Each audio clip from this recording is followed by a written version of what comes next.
Welkom by die Boekwurm. Hier lees ons vir julle Afrikaanse verhale en kortverhale voor om te geniet, terwyl jy 'n werkie doen of net wil ontspan. Ons vra dat u die hou van en subskripsieknoppie sal druk, sodat ons u op hoogte kan hou van nuwe verhale om na te luister. Laat weet ons wat u van die verhaal dink en gee gerus voorstelle by die kommentaar wat ons sal help om die kanaal te verbeter. Dit sal hoog op prys gestel word as u die kanaal deel indien u dit geniet het. Dit sal ons help om die kanaal te laat groei en ons motiveer om meer verhale te plaas. Baie dankie vir die ondersteuning. Kopiereg word deur die skrywers behou. Die kind is dood. Geskryf deur Anita van der Walt. Ek het hom gelok, in die maanlig nader gehark, gevoer met nektar, totdat hy neergeslaan het langs die rivieroewer wat sterk afgekom het na die harde reën. Die water klots teen sy logge liggaam. Ek sleep hom met 'n gesukkel in die water en hou sy kop onder die water.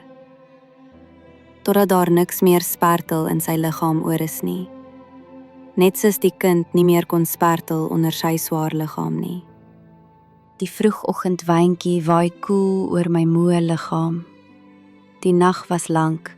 Die hitte en sweet het my keer op keer na buite gedryf, op soek na lafenis. Die kind, sy het geglo, alles is mooi, almal is mooi, lelik het nie in haar lewe bestaan nie. Helaas, ek kon haar nie beskerm nie. Haar skewe glimlaggies flits deur my geheue, trek myself na die onthou, nader en nader, al verder van vergeet af. Ek vou haar toe saam my onder die laken, hou haar styf vas, veilig. Haar gil klink luidkeels in my ore. Warm trane rol uit haar oë, druppend oor haar wange. Die pyn deurboor my hart. Haar oogies vraand, wat gaan ons nou doen? Ek ruk gillend orend. Gaan die seer nooit ophou nie.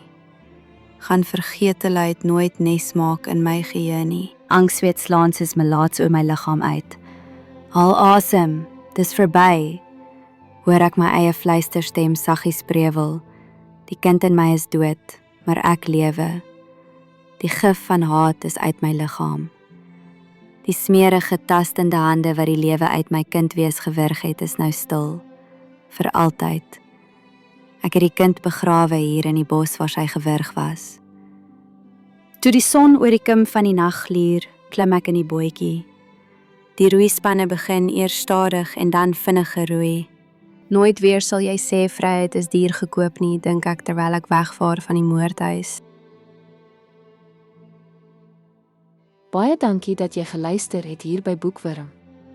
Onthou om asseblief die hou van knoppie te druk en in te teken op ons kanaal vir nog verhale vol avontuur, liefde en misterie. Deel jou gedagtes in die kommentare, ons hoor graag van jou. Tot die volgende storie, mooi loop.